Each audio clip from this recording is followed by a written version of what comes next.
Bienvenue à tous les amis dans ce nouvel épisode de Planète Ingé, le premier podcast qui donne enfin aux ingénieurs une place de choix dans le brouhaha des médias pour vous permettre de comprendre l'actualité et ses enjeux grâce à ceux qui agissent, construisent, innovent et font bouger les lignes au cœur de notre société en pleine transformation. Ce podcast est entièrement coproduit avec vous, ses auditeurs, avec pour objectif de le faire grandir sans qu'il ait besoin de faire appel à de la publicité pour continuer d'exister. Alors si vous aimez l'émission et que vous souhaitez aider Planète Ingé, vous pouvez faire un don direct sur la page Tipeee de l'émission qui se trouve à l'adresse soutenir.planeteinger.fr. L'argent récolté sert à payer les charges de l'émission, la publicité pour le faire connaître, mais aussi l'équipement et les déplacements pour plus de super interviews sur le terrain. Je vous mets le lien dans le descriptif de l'épisode. N'oubliez surtout pas de vous abonner et je vous laisse en compagnie de l'invité pour un nouveau super épisode de Planète Ingé. Bonne écoute!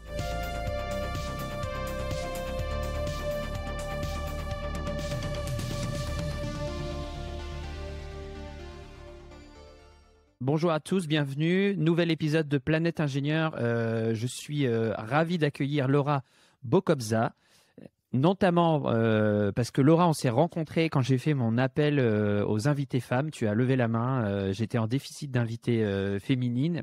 Et c'est vrai que je m'en rends compte, j'avais l'impression d'en avoir eu plein le mois dernier. Et en fait, pas du tout. Les épisodes avec les hommes ingénieurs se multiplient ces derniers jours. Donc, je suis très content de t'avoir avec moi. Merci beaucoup, Mathieu. Bonjour. Comment on te présente, Laura? Parce que j'ai l'impression que tu es un petit peu un couteau suisse. Je regarde ta bannière LinkedIn, je regarde ton profil, je suis un peu tes contenus. C'est dense, c'est riche. Donc, comment on te présente en une phrase? C'est ça qui est difficile, c'est qu'en fait, ça rentre pas dans une phrase. Donc, je comprends que si tu veux le faire en une phrase, je comprends que tu n'y arrives pas. Moi non plus, j'y arrive pas, en fait. D'accord. En une phrase, je suis la femme du comment délivrer le pourquoi. Et après, ça prend plusieurs formes, en fait. La femme du comment? La femme du comment oui. délivrer le pourquoi. Du comment délivrer le pourquoi. Ok, Ouais. Donc là, déjà, on voit que tu as bossé sur la synthèse. Et c'est important parce que si tu es la femme du comment délivrer le pourquoi, j'imagine que tu apprends aux gens à pitcher ou à connaître ce qu'ils font. Donc, Alors, en tout cas, je les questionne beaucoup sur leur pourquoi parce que souvent ils pensent qu'ils l'ont et en fait ils l'ont pas. Donc, vous l'aurez compris, hein, donc je fais référence au why de Simon Sinek. Et en fait, il y a beaucoup de gens qui savent ce qu'ils font, le quoi, pourquoi ils le font, le why, mais qui ont parfois une façon de le faire, donc le comment, le how, qui n'est pas optimisé ou qui n'est pas forcément aligné avec à la fois leurs valeurs et leurs contraintes. Ok. Donc, si je te dis strategy is breakfast, ça te parle? Ça me parle. Ça te parle. Ok. Eh ben écoute, on y va. On part là-dessus. C'est l'invité que j'ai eu la semaine dernière qui m'a donné cette punchline, strategy is breakfast. Je connaissais pas. Je trouve ça excellent. Aujourd'hui, on a décidé de parler d'hypercroissance. Ou déjà de croissance pour une entreprise. Comment on va aborder la croissance? Quelles sont les erreurs que font les ingénieurs entrepreneurs? Parce qu'il y a beaucoup des ingénieurs qui créent des produits, qui sont très bons pour ça, qui entreprennent et qui se heurtent au mur de la croissance. Et puis, on va notamment aborder la thématique du non-chaos. Alors, je ne sais pas si ça a un nom. Toi, tu dois avoir un nom, mais moi, j'appelle ça le non-chaos. On apprend parfois en école de management que pour construire une équipe, on doit d'abord passer par une phase de chaos. Et toi, tu m'avais dit, non, justement, on n'est pas obligé, on peut faire les choses correctement. Est-ce que ce résumé te convient? Absolument. Allons-y. Ok, très bien. Eh bien, on écoute, c'est parti. Est-ce que tu souhaites, moi je souhaite que tu te présentes de manière un peu plus détaillée. On va prendre quelques minutes pour le faire. Aujourd'hui, tu es la CEO de Sparring Partner. J'aime beaucoup ce nom. Sparring Partner, ça fait référence à la boxe, aux arts martiaux. Où, tu sais, je pratique le kendo, donc je suis un adepte des arts martiaux. Donc, pourquoi Sparring Partner et qu'est-ce que c'est Sparring Partner? Alors en fait, donc moi déjà je suis ingénieure. On va quand même commencer par rassurer tes auditeurs. Je suis ingénieure. Ouf. Et tout le monde peut respirer, c'est bon. Donc moi je suis ingénieure chimiste. Je ne sais pas si tu en as eu beaucoup des ingénieurs chimistes sur le podcast. Alors, les seuls ingénieurs chimistes que j'ai n'ont jamais pratiqué le métier d'ingénieur. Il y a un problème avec la filière. Oui, moi non plus, j'ai jamais pratiqué le métier d'ingénieur. C'est ça. Donc, il y a un problème avec la filière ingénieur chimiste en France, hein, il faut le dire. Il faut le dire. Écoute, j'espère qu'il y a des autorités qui nous écoutent et qui vont pouvoir prendre le problème en main. Enfin, moi, je peux expliquer pourquoi j'ai pas pratiqué mon métier d'ingénieur. C'est que moi, quand je suis sortie d'école d'ingénieur, j'étais un petit peu jeune parce que j'avais eu mon bac un petit peu plus jeune que la moyenne. Et donc, j'avais 21 ans en 94. Et quand je me suis présentée pour des postes de management de techniciens sur des sites de prod et tout, on me disait, en 94, on n'avait aucun problème à le dire, mademoiselle, vous avez 21 ans, je peux pas mettre une femme de 21 ans manager des techniciens de 50 ans. Ça va pas le faire. En 94, c'était tranquille, hein. Alors là, franchement, ça gênait personne que ce soit dit comme ça. Donc, je suis partie faire un MBA aux États-Unis. Et je n'ai plus jamais pratiqué le métier d'ingénieur, même si ça m'a beaucoup servi, parce que je pense que on apprend plein de choses quand on est ingénieur qui ne sont pas que du métier d'ingénieur, en termes de raisonnement, de capacité analytique, de capacité de synthèse, de décortiquer un problème. Mais j'ai appris avec le MBA aussi à prendre les choses avec plus de hauteur, justement, et c'est ce que j'espère apporter dans mon métier de sparring partner. Alors, ça vient non pas des arts martiaux, même si c'est aussi un terme d'art martial, mais pour moi, c'est parce que mon mari est prof de tennis. Et donc, moi, c'est un terme que je connais dans le tennis. Donc, lui, c'est ce qu'il fait avec certains champions qu'il entraîne. Alors, champion, il entraîne pas des gens qui sont au top 10 mondial, mais il entraîne quand même, il entraîne la vice-championne de France des plus de 70 ans. Donc, c'est quand même une championne. Et il est donc sparring partner aussi. Et je me suis dit que c'était un bon terme parce que le sparring partner, pour désigner ce que je fais, parce que moi, moi, j'amène l'entrepreneur, le dirigeant, à vraiment donner le meilleur de lui-même en business. Donc, je ne suis pas coach en développement personnel. Hein, s'il a eu des problèmes avec sa maman ou si elle a des problèmes avec ses enfants, je ne sais pas gérer. En revanche, je vais vraiment le mettre en face des décisions qu'il doit prendre, de lui clarifier la priorisation et puis lui apporter en business advisory vraiment des conseils sur justement comment le mettre en œuvre une fois qu'il s'est mis d'accord avec lui-même sur ce qu'il allait faire. J'ouvre tout de suite juste une petite parenthèse, mais par rapport à 94 et par rapport à maintenant, quelle est ta vision justement de la place des femmes dans l'entreprise, dans l'ingénierie? Les choses ont évolué. Pas tant que ça. Mais voilà. En fait, il y a plein de choses qu'on ne dit pas, parce que maintenant, on ne peut plus le dire. Hein, ce qu'on m'a dit en 94, on ne peut plus le dire. En revanche, il y a beaucoup moins de femmes qui sont... moi, quand je suis sortie de Chimie Paris, on était 50% de femmes. Bon, c'était des petites promos, hein, on était 72, mais... et aujourd'hui, c'est moins. Parce que moi, quand j'ai... Enfin, tu étais bonne en maths dans les années 80, tu pouvais faire... moi, j'ai fait un bac C, pour ceux de tes auditeurs qui s'en souviennent de ce que c'était. Mais tu pouvais, quoi. Et maintenant, les femmes, elles sont plus du tout... Avant, tu étais bon en maths, tu faisais ça. Maintenant, on décourage, j'ai l'impression, les jeunes filles. Enfin, moi, je suis très impliquée dans les études de mon fils. Il n'en est pas encore à ce niveau-là. Mais non, je ne pense pas que ça se soit arrangé, au contraire. Et moi, je pense que le problème, il vient qu'on a voulu éduquer les filles, mais qu'on a oublié d'éduquer les garçons. Et qu'en fait, c'est pas en disant aux filles vas-y, tu peux le faire qu'on va y arriver, parce que c'est la société dans son ensemble qui doit bouger. Alors après, si tu me lances là-dessus, on peut faire 3 heures, hein, parce que moi je suis pour qu'on éduque les garçons. Voilà, je l'ai dit. Vas-y, on continue juste 2 minutes là-dessus et après on revient sur l'entrepreneur. Ouais, en fait, je pense que c'est aux garçons qu'il faut qu'on apprenne que les filles elles peuvent faire des choses. C'est pas dire aux filles vas-y, n'aie pas peur, quoi. C'est dire aux garçons t'as envie de faire de la danse, vas-y aussi. Enfin, ça marche dans les deux sens en fait. Mais tant qu'on continuera d'élever, alors on peut tout à fait dire aux filles, et il faut dire aux filles qu'elles ont vraiment des compétences et des capacités, que si elles ont envie de poursuivre quelque chose qui a l'air inatteignable, elles peuvent le faire. Mais ça marche aussi pour les garçons. Un garçon, ça a le droit de pleurer. Un garçon, ça a le droit d'aimer jouer à la poupée. Et un garçon, ça a le droit de faire de la danse. Ça a le droit aussi de jouer aux voitures. Hein. Je veux pas du tout genrer. Je dis juste que il faut qu'on arrête de mettre encore la charge mentale du changement sur les femmes et les filles, et qu'on implique les hommes et les garçons. Ok, bon, le message est passé et je trouve que c'est très important. Et ça fait écho à l'épisode avec Bettina, qui est la marraine de l'association Elle Bouge. Donc, allez écouter l'épisode, on en parle justement et on lui fait un petit coucou. On revient à l'entreprise. Du coup, tu es le sparring partner des dirigeants d'un point de vue business. Et donc, tu as combien d'années d'expérience dans le domaine, justement? Alors, moi, j'ai 22 ans d'expérience en salariat. en numéro 2 d'intrapreneurs et d'entrepreneurs. Et c'est forte de ces années d'expérience et de tout ce que j'ai pu observer, à lancer des nouveaux business models, à accompagner des patrons de start-up, etc., que je me suis dit, en fait, ce que je fais à plein temps avec certains dirigeants et en ayant à côté des responsabilités opérationnelles dans la boîte, puisque forcément je faisais les deux, et ben en fait je pourrais faire que ça, mais pour plus de dirigeants en même temps. Ok. Donc c'est ce que je fais maintenant et ça fait 4 ans et j'en suis à 35 dirigeants accompagnés, dirigeants et dirigeantes, y compris des femmes ingénieures.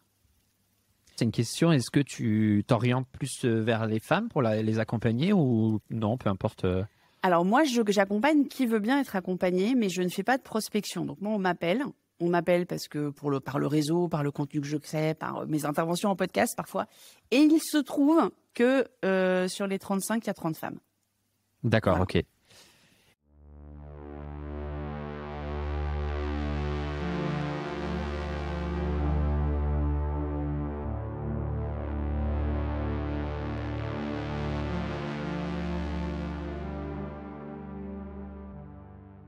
Est-ce que la première erreur d'un dirigeant, quand il crée une entreprise, c'est justement de ne pas être accompagné?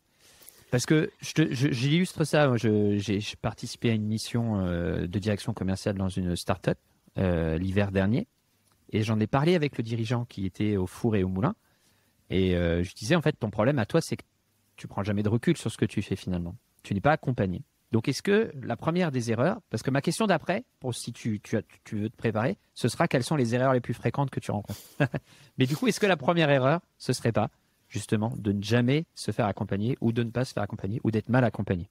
Alors, c'est une erreur extrêmement fréquente et c'est une erreur très grave. Et c'est une des raisons pour lesquelles moi, je suis bénévole dans un certain nombre de structures d'accompagnement, d'incubation et d'accélération. Et en fait, le vrai problème, et là, on peut aussi commencer à toucher du doigt la croissance, c'est qu'en fait, pour passer de 0 à 1, t'as plein d'accompagnements, t'as plein d'experts bénévoles, t'as plein de mentors bénévoles et tout ça. Donc, t'arrives à être accompagné, en fait. Pour passer de 1 à 10, t'as les structures d'accélération. C'est un peu plus dur d'y rentrer, mais on a la chance en France quand même d'en avoir pas mal. Là, pareil, t'as tout un panel d'experts qui sont à ta disposition et pour t'aider. Et ensuite, quand ça a bien marché, quand genre, ça y est, t'es grand, quoi, t'es dans la cour des grands, on te lâche dans la nature. Et là, les dirigeants n'ont pas le recul de se dire « j'ai besoin de quelqu'un pour m'aider à prendre du recul ». Et comme ils l'ont eu en gratuit, et ça c'est un vrai problème qu'on a en fait en France, c'est que comme on demande beaucoup de bénévolat pour accompagner les créateurs d'entreprises, ben en fait ils n'ont pas l'habitude de payer pour ça. Et donc ils se disent « non, je ne veux pas dépenser mon argent à ça ». Globalement, on a du mal à faire dépenser de l'argent pour avancer. Ça, c'est clairement une problématique. Et c'est vrai que dans l'entrepreneuriat, est-ce que c'est une erreur justement? Deuxième erreur, est-ce que c'en est une de pas savoir investir correctement son argent? Alors on voit certains qui lèvent des fonds et qui dilapident, à contrario. Mais est-ce que justement la gestion de l'argent, c'est une autre erreur, une des erreurs? Alors la gestion de l'argent, c'est-à-dire que moi je pense que ce sont les mêmes qui n'investissent pas sur leur boîte qui dilapident en fait. D'accord. C'est-à-dire qu'en fait, c'est vraiment un problème de où est-ce que tu mets l'argent et comment est-ce que tu gères l'argent. Il y en a qui vont pas investir sur eux, mais ça va pas les empêcher de recruter à tour de bras des gens qui sont absolument incapables d'onboarder, pour lesquels ils n'ont pas défini de fiche de poste et ça va foutre un bordel noir. Et dans 6 mois, ça sera encore plus compliqué parce qu'il faudra licencier tout le monde. Donc en fait, il n'y a pas ceux qui ne dépensent pas et ceux qui dilapident. C'est les mêmes personnes. Ok. Et tu es d'accord sur le constat en fait, ne pas savoir investir. Alors, évidemment, bien le faire, mais ne pas savoir investir pour croître ou pour enclencher une croissance. C'est un vrai problème. Et en fait, là où il y a la double peine, si tu veux, pour se faire accompagner en tant que dirigeant, c'est que d'abord, il y a effectivement des vrais sujets sur où est-ce que j'investis dans ma boîte pour accompagner la croissance. Et le deuxième, c'est qu'en plus, même s'ils sont plutôt bien câblés et qu'ils ont compris qu'il y avait des étapes et des séquences, ils vont avoir du mal à avouer qu'eux-mêmes, individuellement, ont besoin d'aide parce que, encore une fois, le dirigeant, c'est genre, vas-y, je suis le plus beau, je suis le plus fort. Et si j'ose dire que j'ai besoin d'accompagner, c'est un aveu de faiblesse. C'est peut-être pas anodin et on en revient à l'histoire, il faut dire aux hommes qui peuvent pleurer, tout ça, parce que j'ai 30 sur 35 de femmes qui m'ont appelé, en fait, parce que je pense qu'elles ont moins de mal à dire j'ai besoin d'aide. Du coup, tu as une méthodologie particulière. C'est quoi la première étape quand on enclenche un travail comme ça avec une entreprise Ma première étape, moi je te dis, je suis appelée, hein, je démarche pas. Ma première étape, c'est de demander pourquoi ils m'ont appelé. Tu as deux cas. Le cas le moins fréquent, mais le plus souhaitable, c'est justement, c'est le bordel, je sais pas par quoi on commence, je suis paumée, etc. Ça, c'est le plus souhaitable parce que c'est vraiment là en fait qu'il faut m'appeler. Et puis ça veut dire qu'ils ont pris conscience d'un certain nombre de choses. En revanche, on m'appelle le plus souvent sur un problème précis. On m'appelle parce que on a un problème de pricing et c'est vrai que moi je suis plutôt connue dans le milieu là-dessus. J'ai beaucoup travaillé sur ces histoires de pricing. On m'appelle parce que on veut développer un nouveau produit et on ne sait pas par quel bout prendre en fait cette diversification pour amener une nouvelle source de revenus. On m'appelle parce qu'on vient de lever et qu'on veut pas faire la connerie de comment je dépense l'argent. Parce qu'on sait que c'est le moment où on peut faire les pires conneries. C'est plus on a d'argent, plus on peut faire de conneries. Hein, que les choses soient très très claires. Hein. C'est-à-dire que le petit créateur bootstrappé qui travaille tout seul, il va faire des bêtises comme tout le monde, mais les impacts sont moins grands. Dès que tu commences à lever, c'est effectivement beaucoup plus dangereux et plus tu vas vite dans ta croissance, et là ça va parler aux ingénieurs, quand tu vas à 200 km/h, une erreur de trajectoire de 1 degré t'amène beaucoup plus loin, beaucoup plus vite dans le bazar que si tu l'avais fait en allant beaucoup moins vite. Donc on m'appelle d'abord avec un problème et généralement je passe la première demi-heure, parce que j'ai toujours une demi-heure offerte, à vérifier que c'est le bon problème. Et moi, j'ai une cliente qui m'a dit, en fait, t'es pas sparring partner, t'es ostéopathe parce que je suis venue avec un problème au genou et tu m'as fait craquer les cervicales. Mais c'est un peu ça, en fait. C'est-à-dire que les dirigeants sont souvent convaincus de savoir où est le problème. Mais parce qu'ils manquent de recul, on en revient toujours à cette prise de recul, parce qu'ils manquent de recul, ils regardent le doigt et pas la lune, quoi. Ouais, ok. Mais c'est quoi les erreurs principales, toi, de ton point de vue, que font les ingénieurs entrepreneurs, justement? Alors, les ingénieurs, ils font, donc on en a parlé, hein, ils pensent qu'ils savent tout faire. Et donc, ils vont pas laisser les experts. En fait, quand tu commences à croître, attends, je rembobine un petit peu parce qu'il faut comprendre que dans la période de croissance, tu fais un truc que tu n'avais pas fait avant, c'est que tu commences à t'entourer. D'accord? Parce qu'il y a un moment donné où quand ça devient trop gros pour que tu puisses tout faire tout seul, l'ingénieur le plus intelligent du monde n'a quand même que 24 heures dans sa journée, même s'ils sont nombreux à essayer de multiplier ça, tu peux pas. Donc, tu commences à t'entourer. Et parfois, si tu le fais bien, tu vas t'entourer de gens qui sont des experts de domaines dont toi, tu n'es pas expert. Alors déjà, première erreur de l'ingénieur, il pense qu'il est expert de tout. Ce qui est quand même un problème quand on commence à parler sales, quand on commence à parler relations clients, quand on commence à parler ce que j'appelle le vrai marketing, hein, donc le marketing stratégique, etc. Ou quand on parle de choses qui sont très très loin du monde de l'ingénieur, je pense à la marque, je pense aux relations presse, je pense à des choses plus littéraires que ce que font les ingénieurs. Donc la première erreur, c'est qu'ils vont pas forcément s'entourer des bons experts parce qu'ils vont pas prendre les experts là où eux ils pensent qu'ils sont experts. Et la deuxième erreur, c'est qu'ils vont pas faire confiance aux experts. Et ça, c'est dramatique. Moi, le nombre de fois, et moi ça m'est arrivé quand j'étais salariée, et je lui fais un bisou, il se reconnaîtra, mais un de mes anciens boss, que j'adore. Donc j'adore, que les choses soient dites, je l'adore. On est toujours proches aujourd'hui. Un polytechnicien. Moi, j'avais entre autres les affaires publiques, le marketing, la com, enfin des sujets des sujets d'ingénieur, quoi. Mais il savait toujours mieux que moi ce qu'il fallait faire. Et ça me prenait un temps fou de le convaincre à faire ce que j'avais recommandé. Ok, on fait des grosses généralités quand même. Oui. Là, tu croises quand même des profils qui sortent de ce cadre-là, qui ont. Évidemment, non, mais évidemment, voilà. là, je fais des grosses généralités parce qu'on est sur Planète Ingé et que tu me demandes les caractéristiques plutôt des ingénieurs. Après, d'abord, il y a des gens qui sont pas ingénieurs qui ont ces travers-là, soit disons-le aussi. Merci pour eux. Voilà. Et puis, il y a évidemment des gens ingénieurs ou pas qui ne les ont pas. Et en fait, on en revient toujours à la même chose. C'est pas tant les ingénieurs, on leur a pas appris à douter, pas à douter, mais à savoir rester à sa place, en fait, si tu veux. Et il y en a qui savent. Il y en a qui vont avoir l'humilité de dire ça, c'est ton domaine, moi, je sais pas. Ou il y en a qui vont m'appeler carrément en disant là, j'avais une idée, j'ai monté un produit, je sais que mon produit tourne, mais je sais pas le vendre. Ou au contraire, ça se vend comme des petits pains, je sais pas comment faire maintenant. Donc il y en a, bien sûr qu'il y en a, et heureusement. Et j'adore quand ils m'appellent ceux-là parce que là, tu peux vraiment, vraiment les amener très loin. Oui, c'est quoi les principaux défis auxquels sont confrontées les entreprises en hypercroissance, justement? Alors, il y en a 4. Il y en a 4, les entreprises en hypercroissance. La première, c'est accepter d'aller recruter des experts.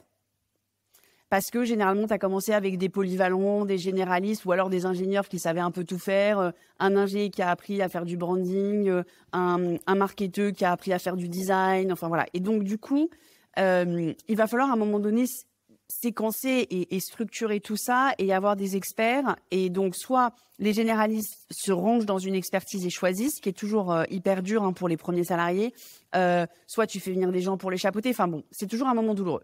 Le deuxième moment douloureux, c'est quand il va falloir mettre du management de proximité. Tu sais, les startups, au début, c'est très plat comme... Enfin, voilà, il n'y a pas de structuration du management. Il va falloir mettre un peu de procédure et de process dans le management, et ça, c'est un moment hyper douloureux. Le troisième truc qui font mal, c'est tout ce qui va être autour de la planification et des prévisions, parce que il y a très peu d'entrepreneurs qui l'osent le dire, mais il y a toujours des gros coups de chance quand même. Hein. Donc, en fait, il y a personne qui peut dire quand un truc commence à partir et tout. Même Zuck, il savait pas que ça allait devenir ça, Facebook. Hein. Donc, ni Sergey et Larry, ils savaient pas non plus pour Google. Donc, les mecs dans leur garage qui changent le monde, ils ne l'avaient pas anticipé. Et en fait, il va falloir avoir un système de planification et de prévision parce qu'il va falloir prévoir des embauches, parce qu'il va falloir planifier des dépenses, parce que voilà. Donc ça, tout ce qui est planification et prévision, alors les ingés sont très forts pour bien comprendre les tableaux Excel, mais il va falloir, accepter de le poser, le tableau Excel, et deux, savoir comment le poser. Et puis la dernière chose, et c'est la plus délicate, et c'est la sur laquelle il n'y a pas de méthode, c'est quand même conserver la culture de l'entreprise malgré tous ces changements dont je viens de te parler. C'est-à-dire que la raison qui font que les 3 premiers changements ne sont pas mis en œuvre, c'est à cause du 4e qui est comment est-ce qu'on fait pour garder la culture d'entreprise, la culture d'agilité, les valeurs qui ont animé le départ, et en fait qui doivent survivre à la mise en place des 3 premières briques dont je t'ai parlé. Petite pause dans ce super épisode pour vous laisser le temps de souffler et vous rappeler que si vous voulez soutenir cette émission, ouvrez l'application Apple Podcast ou Spotify et vous cliquez sur rédiger un avis, vous laissez une notation 5 étoiles et un super commentaire.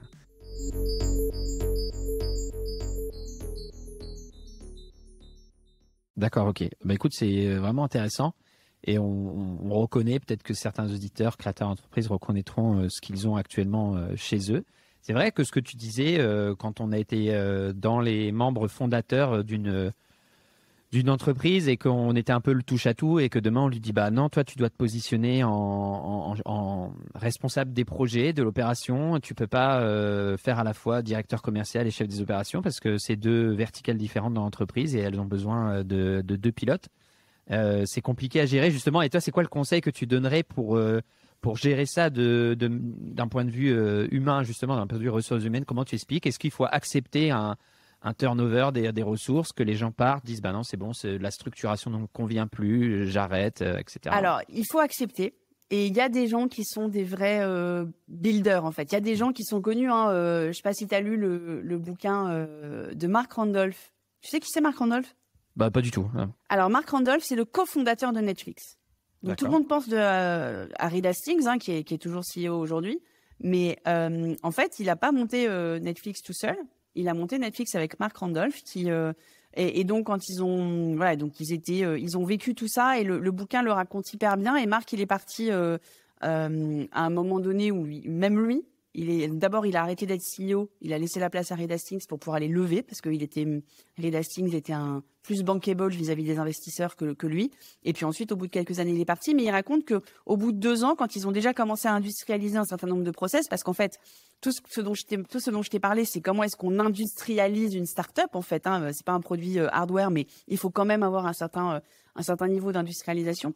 Il y avait déjà, au bout de 2-3 ans, il a déjà perdu des premiers salariés qui ne voulaient pas rentrer dans une case et qui sont des gens qui sont des serial builders, en fait. Et il y a dans toutes les start-up, et dans la Silicon Valley, c'est assez connu comme phénomène. Tu as des gens qui font toujours les 3 premières années, en fait, et qui, au bout de 3 ans, s'en vont. Donc d'abord, il faut accepter ça. Et ensuite, il faut beaucoup d'humain, beaucoup d'écoute. Et le dirigeant, souvent, il n'a pas envie, en fait. Parce qu'il n'a pas envie. D'abord, il n'a pas le temps, parce qu'il est en train de courir au four et moulin. Donc, il faut déjà lui dégager du temps pour qu'il puisse le faire. Ça, c'est le premier truc. Et même s'il il arrive à avoir le temps, il n'a pas envie. Il n'a pas envie de se faire des nœuds au cerveau, à se dire mais comment je vais faire pour ménager la chèvre et le chou? Il n'a pas envie de faire de peine. Et être dirigeant, c'est difficile. Hein, sinon, ça s'appellerait un loisir. Ok. Et Et du coup, par rapport aussi à la culture de l'entreprise, tu disais il faut maintenir une culture. Est-ce que ça t'est arrivé, toi, d'arriver dans une entreprise où tout de suite tu identifies une culture qui ne serait pas propice à une bonne croissance, justement? Alors, généralement, quand on m'appelle, la culture, elle n'est pas toxique parce que Mm. les cultures toxiques, ils n'arrivent pas au moment où ils doivent gérer de la croissance. D'accord. Moi, je ne crois pas. Alors, s'il y a eu quelques exemples, et là, j'ai toute l'association du féminisme qui va me tomber dessus parce qu'il y a eu, Tinder avait une culture toxique. Enfin, après, moi, j'ai pas bossé avec eux, mais Tinder avait une culture toxique et c'est pour ça que Whitney, elle est partie fonder Bumble. Il y a quelques bro culture un peu toxiques. Moi, j'en ai jamais croisé. Alors après, que ce soit moi pour être embauchée quand j'étais salariée ou moi qu'on m'appelle quand je suis sparring partner, une culture bro, ils vont jamais m'appeler. Ils vont même pas me recruter. Enfin, forcément, si tu as le type de culture toxique dont tu parles, moi, je vais pas y être confrontée parce que je suis pas le genre de personne que tu recrutes dans ces environnements-là. Donc, moi, je n'ai jamais vu.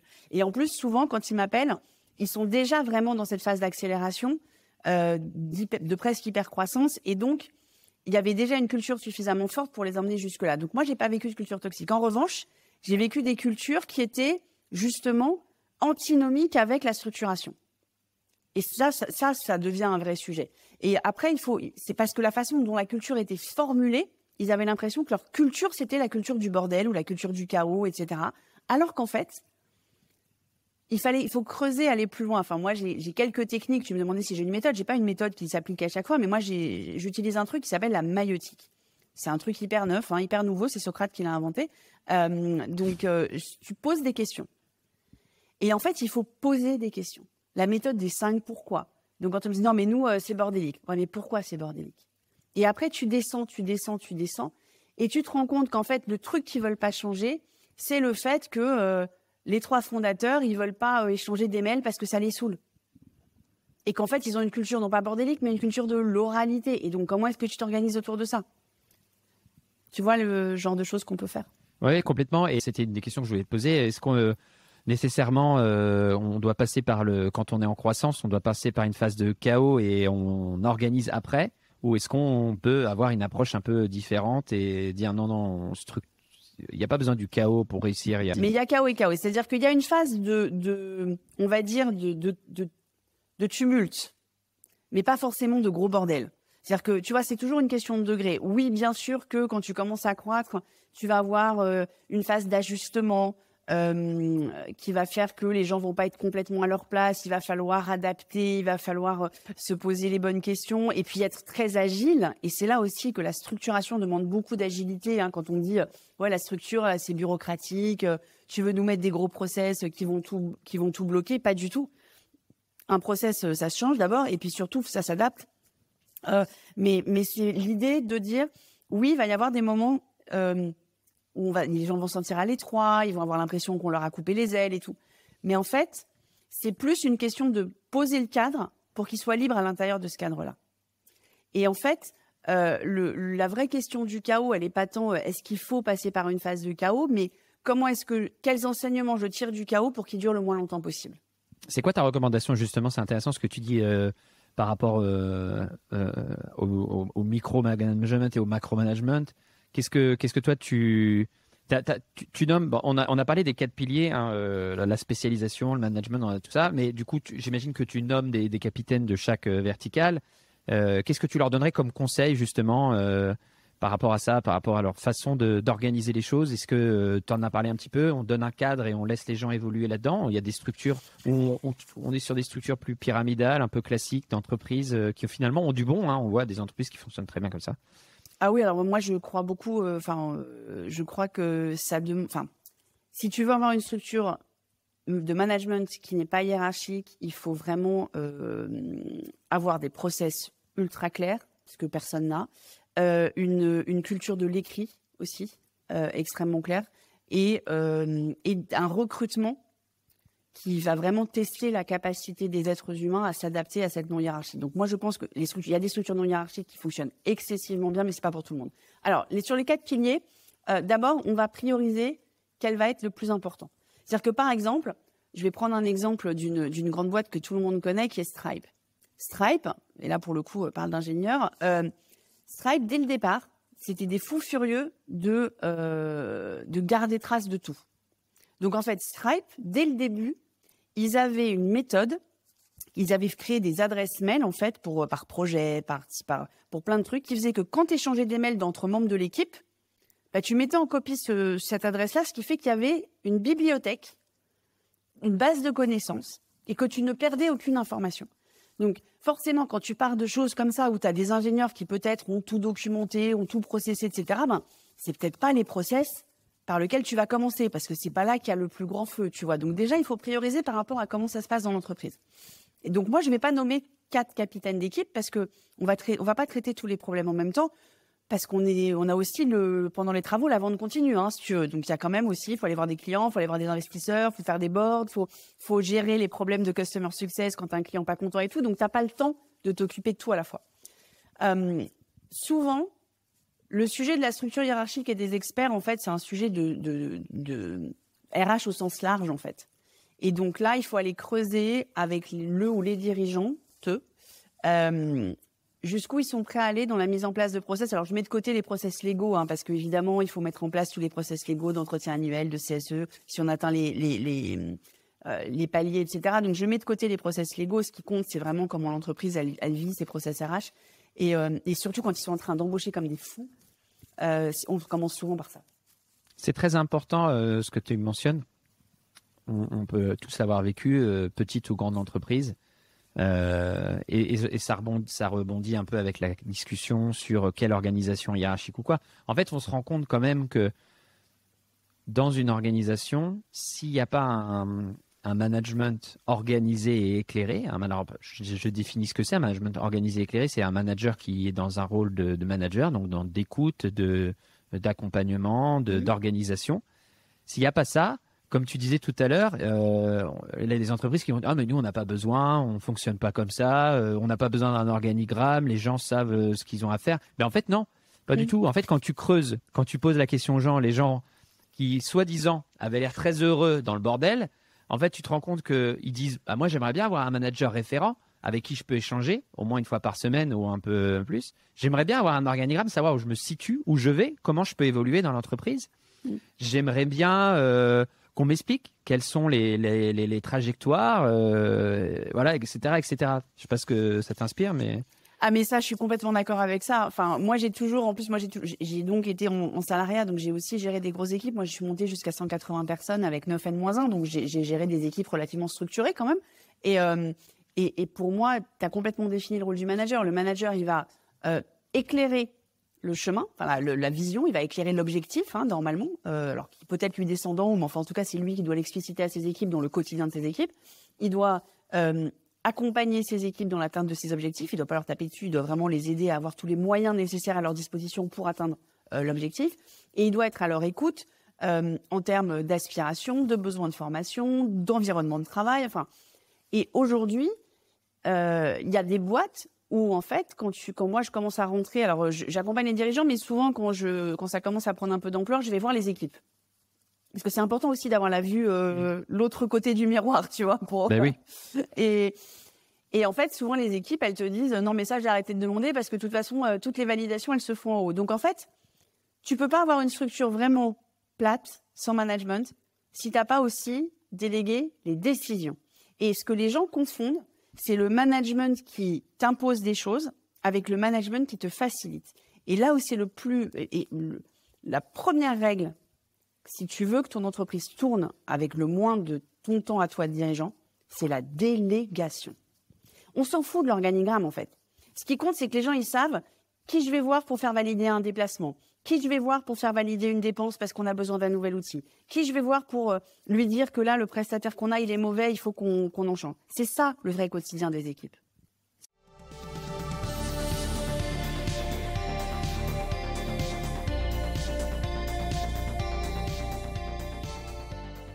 C'est quoi une bonne délégation ? Une bonne délégation, c'est une délégation qui permet... Et là, on en revient à la culture de l'entreprise, hein, parce que tu vois, chez Netflix, par exemple, ils avaient décidé culturellement de dire tu dépenses l'argent comme si c'était le tien, mais si tu as envie de voyager en première classe, tu peux, personne t'empêche, personne valide ton voyage. Donc, tu vois, ça dépend aussi de la culture, mais une bonne délégation, c'est une délégation qui fait que les sujets qui remontent au dirigeant pour décision sont ceux dont il a envie qui lui remontent et ceux pour lesquels il estime que c'est la seule personne à pouvoir décider. Donc en fait, un bon niveau de délégation, alors il y a plein de choses qui se font dans les grands groupes avec des montants, etc. Moi, j'aime bien quand c'est par sujet, c'est-à-dire de dire, tu vois, il y a des sujets, alors il y a des politiques déjà à définir dans l'entreprise, hein, et on ne fait pas les budgets dans une start-up comme on fait les budgets dans un grand groupe ou dans une boîte cotée parce que tu n'es pas coté, donc du coup, tu as bien t'as des fléchages, hein, de l'argent qu'ont mis les investisseurs, tu as des fléchages sur certains sujets. Donc, c'est comme si tu avais un budget, mais après, tu as un peu de marge de manœuvre. Et ce qu'il faut aussi, c'est qu'il y ait beaucoup d'échanges entre l'équipe, alors qu'on appelle C-level, qu'elle en est le titre ou pas, mais l'équipe qui va vraiment piloter le quotidien opérationnel, pour que ça se fasse de façon intelligente. Et l'idée, c'est que doivent remonter aux dirigeants tous les sujets déjà ultra stratégiques, évidemment M&A, mais genre vraie diversification de produits, tu vois. Finalement, on va mettre une équipe projet sur un nouveau produit parce qu'on a décelé une opportunité. Ça, il ne faut pas que ça se fasse sans que le dirigeant soit au courant. Enfin, moi, j'estime que normalement, le dirigeant, il doit faire partie de ces discussions-là. Des discussions stratégiques aussi, des décisions stratégiques sur justement un gros changement de prestataire. Je pense, tu vois, une grosse migration informatique, voilà, un truc où là, quand même, il faut que le dirigeant soit impliqué. Mais franchement, savoir qui va sur le salon, s'ils sont 6 ou 7 et si ça va coûter 50 000 ou 55 000 euros, si le dirigeant, il en est là, il n'est pas en hypercroissance, quoi. Ben, écoute, moi, c'est marrant parce que j'aime bien illustrer mes échanges avec les invités avec des anecdotes personnelles et ça résonne en moi. Je veux dire, quand tu embauches un talent, une quarantaine d'années, 30 ans, peu importe, mais avec de l'expérience, tu es dans une petite structure et que la personne, dès les premières semaines, j'en sais rien, a besoin de dépenser 20 euros dans un outil informatique et qu'il est obligé d'aller voir le CEO pour avoir le numéro de CB, tu vois, je trouve que c'est hyper infantilisant. Et là, tout de suite, le gars, il va se dire, attends, mais on est où là? Moi, j'étais peut-être dans un grand groupe où pour, entre guillemets, lever le petit doigt, je devais déjà demander autorisation. Et puis, j'arrive dans une toute petite structure et pour dépenser 20 balles sur un outil d'enrichissement de données ou quoi, il faut que je demande la CB du gars. Donc, même s'il va dire oui, d'un côté, tu t'infantilises. Alors que dès le départ, ce que tu disais, si le dirigeant il dit, OK, voilà, ton budget mensuel, c'est 500 balles, j'en sais rien, ou 1000. En dessous, tu viens pas me voir, quoi. Tu vois, on discute pas. Moi, ton objectif, c'est que tu me trouves 50 leads pour la fin de la semaine, quoi. Exactement. C'est ça. On est d'accord. C'est exactement ça. Et en fait, c'est le management. Alors, on peut l'appeler par objectif aux carrières, etc. Mais l'infantilisation dont tu parles, moi, je la vois, en fait. Et alors, tu sais, moi, j'ai fait un exercice quand je suis arrivée dans mon dernier poste salarié. C'était une boîte familiale, donc qui avait des pratiques managériales un peu comme ça. Tu vois, un peu, tu vas voir pour tout, etc. Et donc, il y avait 50 circuits de validation pour tout. Et j'ai fait l'exercice parce que je l'avais lu dans les études. Tu sais, tu lis des études de recherche qui disent mais moins il y a de niveau de validation, plus les gens qui sont en charge de produire vont faire attention à ce que ce soit de bonne qualité. Et ben, je l'ai mis en pratique. Ben, c'est vrai. C'est-à-dire que si tu leur dis ça, de toute façon, la pub, vous savez quoi, la pub, je veux plus la valider, moi. Il y a une patronne du studio graphique, il y a une patronne de la com au-dessus. Pourquoi moi, je dois valider la pub? Je vais pas valider la pub. Donc, il y a une patronne du studio graphique qui gère les graphistes. Il y a une patronne de la com qui gère l'insertion média. Et moi, je verrai la pub quand elle sera insérée dans le journal. Eh ben, j'ai jamais chopé de faute. Alors que quand ça me remontait en validation, j'ai toujours eu un truc à corriger. Ouais, ok, très clair. Et justement, il y avait un autre sujet que la montre défile. Je couperai peut-être des petits passages, mais tu l'as dit tout à l'heure, un des principaux freins à la croissance, c'est des équipes, même dans les toutes petites structures, qui disent « Oh bah là, ça va pas », qui se plaignent. En fait, c'est marrant, on retrouve 20 personnes ou 5000 personnes, on a toujours les mêmes trucs, hein, ça va jamais, les gens se plaignent, etc. Et au niveau des C-level, peut-être, ça va pas assez vite, comment je rends les gens plus efficaces, comment j'augmente la productivité, etc. Donc, c'est quoi ton conseil, toi, justement, pour aider à la résolution de ces conflits entre niveaux, pas de conflits, de ces frustrations entre niveaux? C'est quoi le conseil que tu donnerais en termes de méthodologie de management ou d'organisation? En fait, tout ce que tu décris, c'est des problèmes de communication. D'accord. Tout en revient à la communication. Et dans les problèmes de communication, ça marche dans les deux sens. Je blâme pas plus les managers que les employés parce que c'est émetteur-récepteur. En fait, on parle beaucoup de culture d'entreprise. La culture d'entreprise, c'est aussi des rituels. Il y a des codes, il y a des valeurs, il y a une histoire, il y a une mission, il y a des codes et il y a des rituels. Et moi, et c'est les rituels. Alors, les rituels, c'est on fait un town hall tous les mois, c'est on fait un petit déj, il y a des croissants tous les jeudis matins, il y a quelqu'un, ça tourne et il y a quelqu'un qui amène les croissants. C'est tous les premiers mardis du mois qui veut descendre boire une bière. Ça, c'est des rituels. Et ça peut être des rituels aussi d'entreprise, c'est que à chaque COMEX, c'est un patron d'unité ou un salarié qui vient assister au COMEX parce qu'il n'y a pas de secret et que voilà. Mais ça, c'est des rituels. Les rituels, il y a beaucoup de gens, beaucoup de dirigeants, quand je leur dis c'est quoi tes rituels, alors d'abord, ils n'ont pas compris qu'ils en avaient, mais voilà, et qu'ils disent non, mais ça, c'est comme les process, c'est des trucs de groupe, on ne veut rien écrire dans le marbre. Mais en fait, c'est les rituels qui créent la confiance, qui créent la routine. Et la routine, c'est hyper important pour l'être humain, en fait.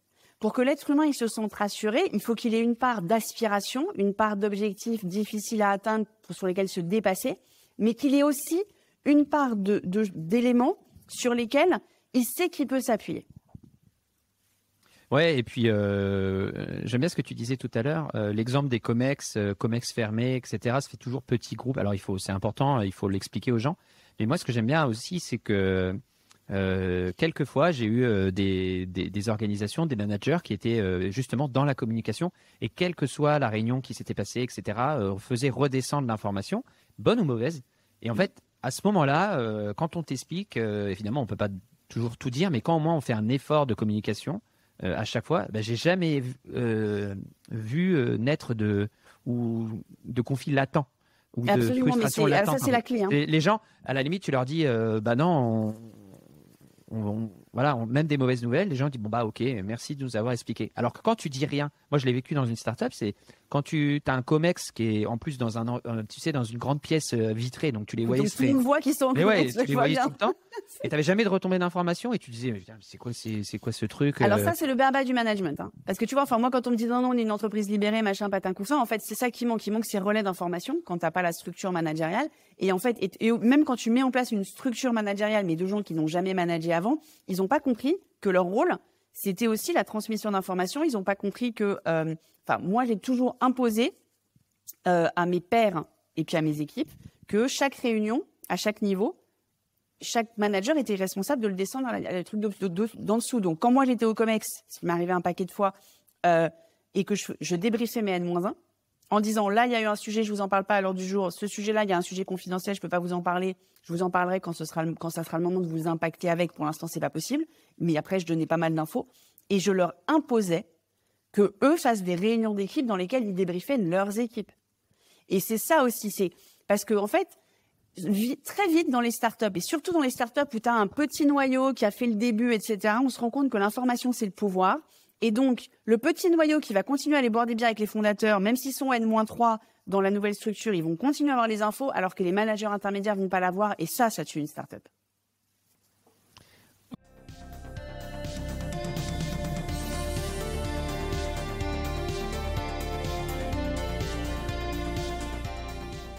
Ok. C'est quoi les dernières leçons que tu as apprises? Parce que c'est toujours intéressant de te positionner en sparring partner, en accompagnement. Tu viens avec un bagage de connaissances, mais j'imagine que tu viens aussi avec pour apprendre des choses et tu viens aussi avec tes incertitudes où tu es bouleversé, tu es bousculé dans tes certitudes.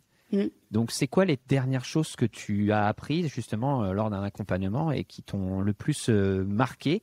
Et juste peut-être un exemple aussi de ce que toi tu pensais amener de bien et finalement tu t'es rendu compte que non, je vais peut-être faire des choses différemment, moi, Laura. Alors, écoute, j'espère avoir ce recul-là et me rendre compte si un jour je me dis non, c'était pas bien. Mais en tout cas, j'apprends beaucoup. Alors moi, je fais ce métier parce que je veux apprendre. Hein. Je fais pas ce métier parce que j'estime tout savoir et que je suis la grande prêtresse et qu'il faut faire tout ce que je dis. Moi, je me nourris des échanges et c'est pour ça aussi que je le fais en maïotique. C'est-à-dire que je viens pas avec. Tu m'as beaucoup parlé de méthode et je te disais mais j'ai pas vraiment de méthode parce que en fait, il faut toujours que ça s'adapte au contexte, à la maturité, au questionnement et puis au monde qui change parce que le monde il change vite aussi. Donc il y a aussi des attitudes de consommation ou autres ou d'achat qui sont différentes. Mais moi, ce que j'ai appris récemment, c'est que il fallait vraiment toujours avoir un réseau d'experts. Moi, il faut que j'ai mon réseau d'experts. On parle des experts en entreprise. Et je l'avais toujours dans le coin de ma tête et j'ai toujours animé un réseau de prestataires, partenaires, experts, enfin, de gens que je savais que je pouvais mobiliser pour m'aider en fait sur un client parce que moi, je rentre pas dans l'opérationnel. Mais j'ai eu assez peu besoin de les appeler. Et là, récemment, sur la même cliente, j'en ai appelé 3, mais qui en 15 jours ont résolu un truc qui aurait pu ça aurait pu faire un feu, mais de malade. Et j'étais bien contente de m'être dit il y a 4 ans, ne perds pas le lien avec les prestataires parce que c'est pas parce que tu es sparring partner que tu vas pas en avoir besoin un jour. Et ça m'a fait du bien aussi d'aider à faire bosser des gens que j'estime de grande valeur. Et je le dis, je prends pas d'apport d'affaires, donc c'était pas du tout financier mon truc, et donc de savoir dire quand je suis pas la bonne personne en fait. Non, mais c'est intéressant ce que tu dis parce que ça revient à ce qu'on disait en début d'émission. C'est qu'en fait, finalement, la clé en tant qu'entrepreneur, c'est de savoir s'entourer. Et j'ai l'exemple de Léa Go sur Ipli, qui est une entreprise sur le Havre de colis réutilisables. Et en fait, elle m'expliquait dans l'épisode, on vous a écouté, qu'elle s'était constituée un petit comex en dehors de l'entreprise de personnes qui l'aiguillent. Et voilà, l'entreprise se porte bien. On avait identifié ça comme levier de performance, justement. Toi, en tant qu'accompagnatrice de dirigeants, ce que tu nous dis, c'est qu'il faut te maintenir un réseau d'experts autour de toi qui t'aident dans la résolution du problème. Et d'ailleurs, est-ce que ces mêmes experts sont contents de t'aider ou... Ah oui, généralement, c'est des super collaborations parce qu'en fait, moi, je suis un T-shape, donc je suis quelqu'un qui est très généraliste sur l'ensemble des problématiques du dirigeant, mais évidemment, je vais identifier de par toute mon expérience, je vais identifier un problème sur lequel il faut appeler un avocat, un problème sur lequel il faut appeler un spécialiste de droit social, etc. Mais je ne suis pas ni un avocat droit des affaires, ni un avocat droit social. Donc, je vais forcément, je suis vraiment généraliste. Moi, ma verticale de compétences dans mon thé, c'est tout ce qui est relation client, expérience client, du marketing strat au service client, si tu veux. Mais à un moment donné, même dans l'opérationnel, je vais pas avoir le temps de faire quelque chose aussi. Je vais pas, tu vois, sur des sujets de relations presse, par exemple, c'est des sujets, même si en tant qu'ex-communicante, c'est des sujets que je connais, mais j'ai besoin d'experts qui, aujourd'hui, ça va animer un réseau de journalistes. Moi, j'ai pas parlé en direct à un journaliste en relations presse depuis 10 ans, tu vois. Donc oui, c'est hyper important.